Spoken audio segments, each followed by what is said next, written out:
नमस्कार साथियों, YouTube channel Sanjay Jha speaks में एक बार फिर आप सभी का स्वागत है। साथियों, आज हम सीधे बात करते हैं मौलिक अधिकार की। मौलिक अधिकार और मौलिक कर्तव्य। जैसा कि आपको पता है कि भारत के संविधान ने भारत का नागरिक होने के नाते हमें कुछ अधिकार दिए हैं और उस अधिकार को हमसे कोई नहीं छीन सकता, न सरकार, न पुलिस और ना ही कोई अन्य संवैधानिक संस्था। अगर कोई हमारे इस अधिकारों का हनन करता है तो इसके लिए सुप्रीम कोर्ट तक जाने का प्रावधान है और सुप्रीम कोर्ट विभिन्न तरह के संवैधानिक उपायों के जरिए यह सुनिश्चित करेगी कि हमारा वो अधिकार हमारे पास अक्षुण्ण रहे। अब वो अधिकार क्या है, हम उसकी बात करते हैं, जिसे मौलिक अधिकार कहा गया है, फंडामेंटल राइट्स कहा गया है। तो दोस्तों, ये फंडामेंटल राइट्स जो भारत के संविधान के भाग 3 में जिसका उल्लेख है, अनुच्छेद 12 से लेकर अनुच्छेद 35 तक, ये सबसे पहले ये ब्रिटेन में सबसे पहले 1215 ईस्वी में इसका उल्लेख हमें मिलता है। इसको मैग्ना कार्टा कहते हैं। भारत ब्रिटेन की तत्कालीन जनता और तत्कालीन संसद ने राजा को बाध्य किया था एक अधिकार पत्र पर हस्ताक्षर करने के लिए। उस समय राजा ने जिस अधिकार पत्र पर हस्ताक्षर किया था उसके जरिए ब्रिटेन के नागरिकों को कुछ अधिकार दिए गए थे और उसको कहा गया था मैग्ना कार्टा ऑफ ब्रिटेन। तो जो मैग्ना कार्टा ऑफ ब्रिटेन जो 1215 में जो लागू हुआ था इंग्लैंड में, वही मैग्ना कार्टा किसी न किसी रूप में दुनिया के अन्य लोकतांत्रिक देशों में लागू है। और जब हमारा देश आज़ाद हुआ और उससे पहले जब संविधान सभा का गठन हुआ तो उसी समय ये तय हो गया था कि भारत के नागरिकों को कुछ मूल अधिकार दिए जाएंगे जिसका कोई भी खात्मा नहीं कर सकता है। तो उस समय जब हमने अपना संविधान बनाने के क्रम में हमारे संविधान के निर्माताओं ने दुनिया के देशों का भ्रमण किया, दुनिया के देशों के संविधान का अध्ययन किया, तो अमेरिका के संविधान में मूल अधिकारों की बात थी और हमने यानी हमारे संविधान निर्माताओं ने अमेरिका के संविधान से ही मूल अधिकार लिए। अब उन मूल अधिकारों में क्या क्या है, आइए हम आपको इसके बारे में बताते हैं। क्योंकि इसका संबंध जो बातें मैं आपको बता रहा हूँ उसका संबंध कहीं ना कहीं आपके जनरल नॉलेज से है और उसका इस्तेमाल आप किसी न किसी प्रतियोगी परीक्षाओं में कर सकते हैं। इसलिए कोई चूक न रह जाए, इसलिए मैं आपको भारत के संविधान में मूल अधिकार जो दिए गए हैं उसके बारे में मैं आपको पढ़ करके बताता हूँ कि ये हमारे पास कौन कौन से मूल अधिकार हैं। दोस्तों, हमारे पास जो 6 मूल अधिकार हैं उसमें पहला है समानता का अधिकार। भारत के संविधान के भाग 3 के अनुच्छेद 14 से लेकर के 18 तक 14 to 18 समानता का अधिकार है।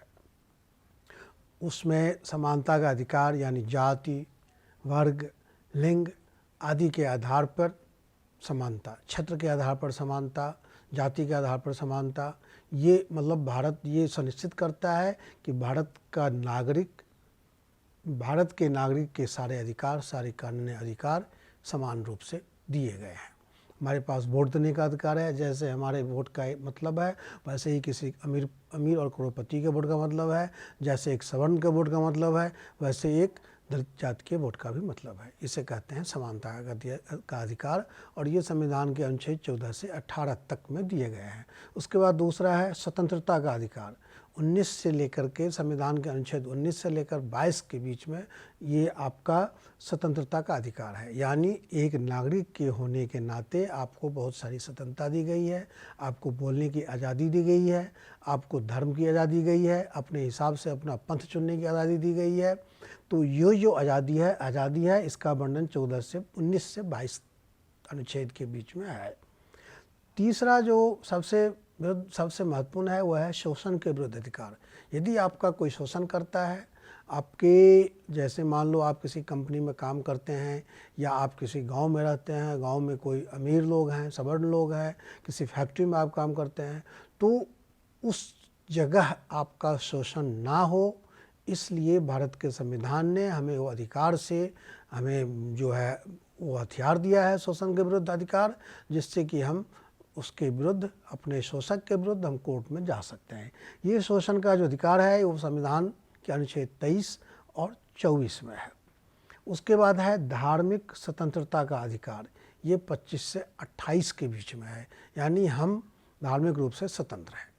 इसमें 3-4 अनुच्छेद हैं जिसका अलग अलग वर्णन किया गया है। उसके बाद 5वां अधिकार है संस्कृति और शिक्षा संबंधी अधिकार, यानी जैसे भारत में हर आदमी को अपनी सांस्कृतिक पहचान को बनाकर रखने का अधिकार प्राप्त है। अपनी भाषा, अपनी बोली, अपनी कल्चर, अपनी लोकगीत, अपने लोक संगीत, अपने लोक नृत्य, अपनी जो स्थानीय जो कुछ भी रीति रिवाज हैं उसको बनाए रखने के लिए वो स्वतंत्र है और कोई भी पाबंदी, कोई भी कानून उसको उससे रोक नहीं सकता है। अगर एक संस्था के रूप में कोई सरकार या कोई संगठन आपके उस अधिकार का हनन करता है तो आप उसके खिलाफ कोर्ट में जा सकते हैं।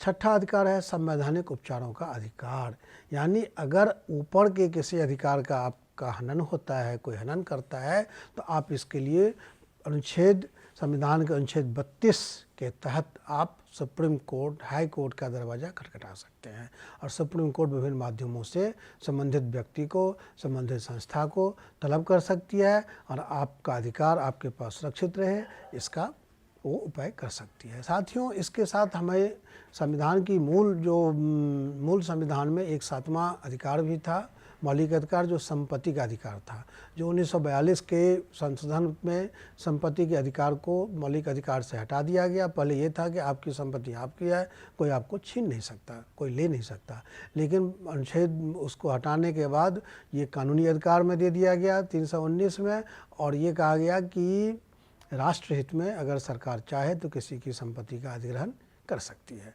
दोस्तों, ये हमारा मौलिक अधिकार था, लेकिन मौलिक अधिकार जब संविधान के निर्माताओं ने दिया तो उसमें वो मौलिक अधिकार के साथ मौलिक कर्तव्य देना भूल गए थे, लेकिन बाद में मौलिक कर्तव्य संविधान में जोड़ा गया, जिसका मतलब ये है कि एक नागरिक होने के नाते अगर आपके कुछ अधिकार हैं तो आपके कुछ दायित्व भी हैं, आपकी कुछ ड्यूटीज़ भी है राष्ट्र के प्रति जो आपको करना चाहिए। तो ये मौलिक कर्तव्य क्या है? मौलिक कर्तव्य का जो वर्णन है संविधान के भाग 4 में इसका वर्णन है, और ये इस तरह से संविधान के भाग 4 क में इसका बाद में जो जोड़ा गया, जैसे 32 तक तो हो गया था आपका मौलिक अधिकार। उसके बाद जो है नीति निर्देशक तत्व आए कि डायरेक्टिव प्रिंसिपल है, जिसमें ये कहा गया है कि अगर हमारे देश की सरकार के पास उतनी क्षमताएं आएंगी तो जो नीति निर्देशक तत्व है, डायरेक्टिव प्रिंसिपल है, उसके आधार पर काम होगा। वो उसमें जैसे कॉमन सिविल कोड, उसके बाद सबको नौकरी, सबको रोजगार वगैरह जो है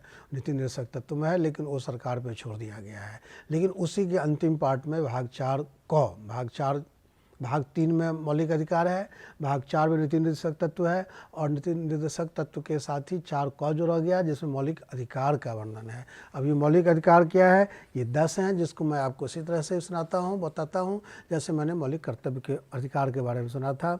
इसमें पहला ये है, आप इसको ज़रूर नोट करिएगा, क्योंकि कभी कभी प्रीलिम्स में, किसी भी प्रतियोगी परीक्षा के प्रीलिम्स में आपको 4 दे देंगे, 4 ऑप्शन दे देंगे, मतलब 4 आपको पॉइंट दे देंगे कि मौलिक अधिकार क्या है, कौन कौन से इनमें से मौलिक अधिकार है, मौलिक अधिकार को पहचाने। 3 मौलिक अधिकार होंगे, एक उसमें वो नहीं होगा, और पूछेगा जो सही है वो गलत, उसको जो गलत है उसको ये करिए। तो आपको ये जानना चाहिए, इसलिए मैं आपको बता रहा हूँ क्या है मौलिक अधिकार। संविधान,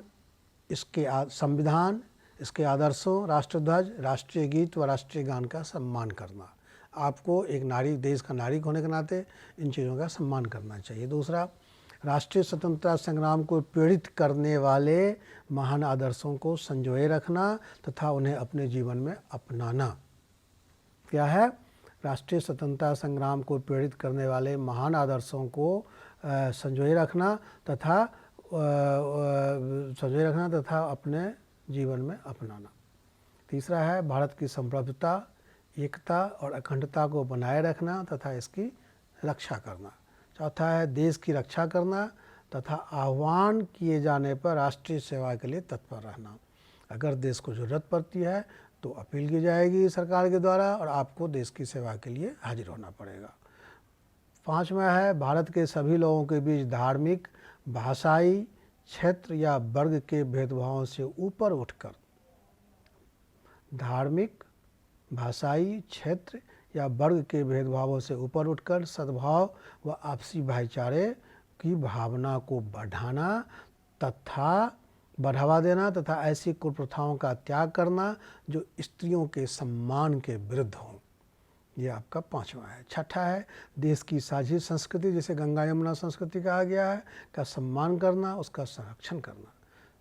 7वां है प्राकृतिक पर्यावरण की, जिसके अंतर्गत वन, झील, नदी तथा वन्यजीव हैं, रक्षा करना तथा उसका संवर्धन करना तथा प्राणी मात्र के प्रति दया का भाव रखना। बाद में इनमें से बहुत सारे कानून भी बन चुके हैं, वन की रक्षा करना, झील की रक्षा करना, वन्यजीव की रक्षा करना, इसको लेकर के वन विभाग ने कानून भी बनाया बाद में, पर्यावरण विभाग ने। उसके बाद 8वां है वैज्ञानिक मनोवृत्ति, मानवतावाद तथा जिज्ञासा और सुधार की प्रवृत्ति विकसित करना। 9वां है सार्वजनिक संपत्ति की सुरक्षा करना तथा हिंसा से दूर रहना। 10वां है सभी व्यक्ति तथा सामूहिक कार्य क्षेत्र में उत्कृष्टता लाने के निरंतर प्रयास करना।